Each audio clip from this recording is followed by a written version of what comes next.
November 24-én Romániában államelnök-választás első fordulója volt, az eredmények elég sok embert megleptek. Egy Călin Georgescu nevű jelölt jutott be elsőként a második fordulóba. Időközben az elmúlt napokban kiderült róla, hogy legionárius, ilyen-olyan fasiszta elveket valló, vagy hát legalábbis ilyen történeteket húznak rá, és már 25-e este óta tüntetéseket szerveznek, Bukarestben kezdődött. Tegnap már Craiován, Szebenben is tüntettek a diákok a demokráciáért, ma pedig Kolozsváron, és holnap is Kolozsváron fognak tüntetni. Úgyhogy amiközött kijött megnézni, megkérdezni őket arról, hogy miért vannak itt, pontosan mi hozta őket ide, mi ellen, vagy miért tüntetnek. Ez itt a Miközöd, én Kis Anna vagyok, és a Kolozsvárról készülő riportunkat látjátok.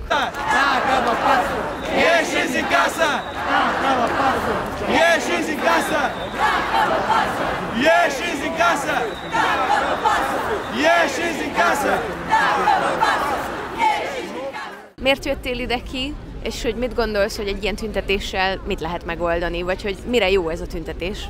Hát elsősorban szerintem nagyon jó, hogy így látjuk egymást.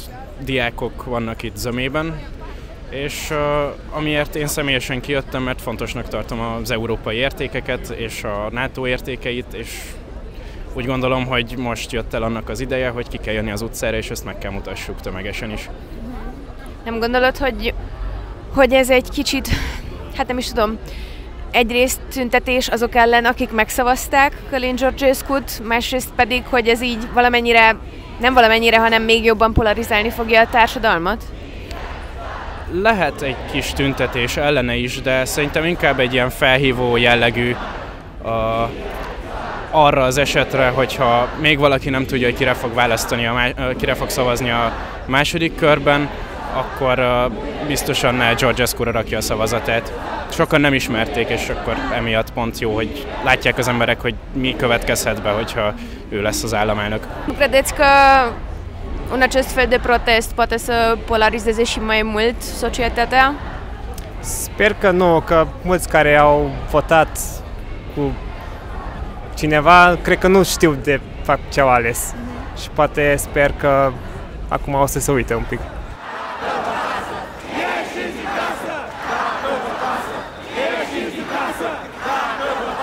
Nagyon fontos az, hogy végre 35 év után a fiatalok ennyire megmozdulnak, magukénak érzik ezt a helyzetet. Teljesen meglepő módon, ellentétben az előző tüntetéseken, manifestációkon, mint részt vettem, soha nem volt ennyire alacsony az átlag életkor a tüntetők korában. Iszonyatosan reményhelyzet ez, és szerintem maximálisan ki kell tomboljuk ezt most magunkból, meg kell mutassuk, hogy van hangunk, haladunk egy olyan rezsim fele, amit maximálisan el kellene kerülni, és itt vannak ezek a fiatalok, akik meghozhatják ezt a változást, illetve kiállhatnak Lászkóni mellett úgy, hogy az ellenfelének ne legyen esélye. Végső soron azt fontos elmondani, hogy nem egy személy ellen tüntetünk, nem a szavazók legitim választása, döntése ellen tüntetünk, hanem egy rendszer ellen, egy olyan politikai rendszer ellen, amelynek nincs mit keresnie a román politikában. Nem akarunk egy fasizmusban élni, nem akarunk egy legionárius mozgalmat támogató elnököt, és ezért muszáj most hallatnunk a hangunkat. Ca voi, tinerii, să nu mai treceți prin ce am trecut noi, părinții voștri, bunicii voștri, și pentru că am și eu o fată și m-a rugat să vin aici în seara asta, pentru că ea nu poate, că e voluntară smurd, și am zis să vin să dau o mână de ajutor așa cum pot. Eu cred că s-a ajuns aici din cauza faptului că lumea nu s-a informat, majoritatea n-au știut pe cine votează, cel puțin așa cred eu, și eu cred că foarte mulți au fost păcăliți. Eu sunt de acord cu toți cei care vor să voteze cum vor ei. Punctul meu de vedere îi spune mult prea multe aberații și nu pot să cred cum multă lume a putut să-l voteze. Mi-este greu să cred acest lucru. Și pur și simplu singurul răspuns care mi-l dau eu este lipsa de educație. Lipsa de informare. Caut persoane care pur și simplu am auzit că ăla l-a votat, așa că îl votez și eu, fără să știe nimic despre omul respectiv. Mi se pare absolut groaznic.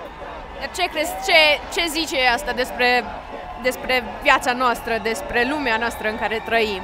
Că este pur și simplu needucată. Este nevoie după ce sistem toate alegerile astea, este clar nevoie de multe investiții în educație. Călin Georgescu, deja am văzut astăzi imagini pe internet, deja folosește imagini de la protestele din București, de exemplu, sau din alte părți din țară, tocmai ca să ne acuze că cumva erau niște imagini cu o tipă care era machiată mai strident și zicea, ăștia sunt susținătorii Elenei Lasconi, LGBTQ, adică toate lucrurile cu care Călin Georgescu nu e de acord și așa, și atunci mi se pare că da, poate să polarizeze, știi, și că o folosește în folosul lui și protestul ăsta. Dar în același timp, cred că e important, adică eu am venit aici nu să scandez jos Călin Georgescu, pentru că nu poți să dai jos un candidat care a fost ales, votat, pentru că atunci ar fi un protest antidemocrație. Am venit aici să-mi exprim nemulțumirea față de părerile lui fasciste și de toată agenda lui care, îl susține pe Antonescu, îl susține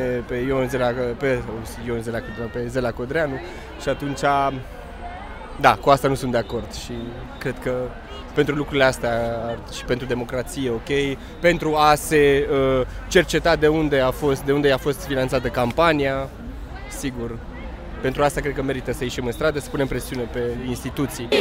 Voștri vor rămâne liberi, copiii voștri vor rămâne liberi, copiii voștri vor rămâne liberi, copiii voștri vor rămâne liberi, copiii voștri vor rămâne liberi, copiii voștri vor rămâne liberi. Hogy látod, mit tud majd csinálni a SZENSZ, hogyha bejuttok a parlamentbe, egy olyan parlamentbe, ahol előre láthatólag nagyon nagy arányban lesznek ott a szélső jobb oldalt képviselők?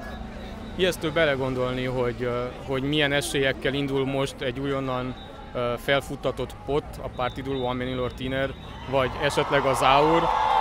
Egyszerűen nagyon fontos, hogy ott legyünk, nagyon fontos az is, hogy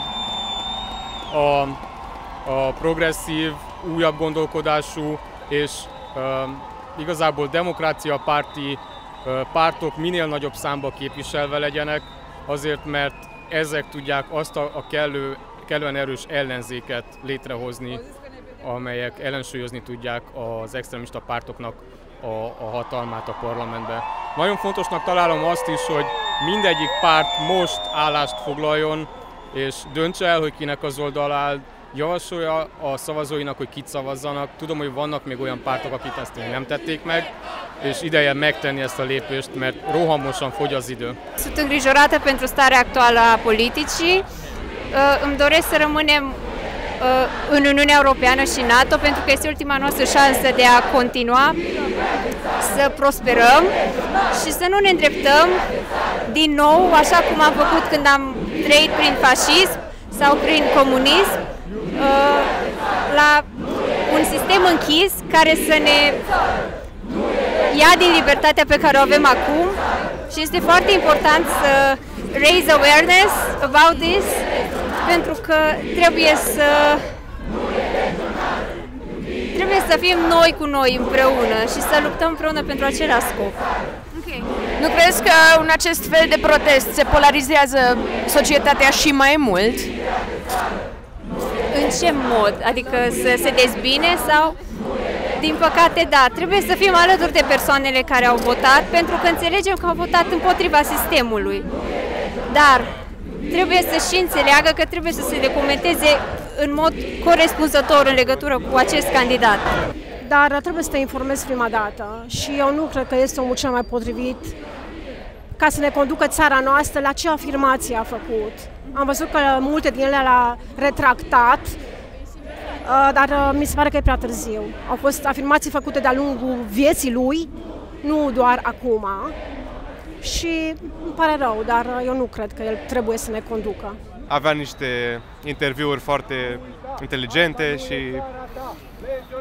Da, mi se pare că e foarte needucat și că locul lui nu e neapărat în politică. Ce părere ai despre Elena Lasconi? Elena Lasconi mi se pare foarte drăguță și e și amuzantă, dar îmi place foarte mult de ea și am urmărit de mult timp USR-ul și susțineam USR de mult timp. Măi, nu sunt mulțumit, sigur. Nu mă duc acum în turul 2 cu inima deschisă. Cred oricum că nu sunt reprezentat, adică niciun candidat la prezidențiale Nu m-am simțit reprezentat de niciun candidat de la prezidențiale, dar va fi un vot de nevoie.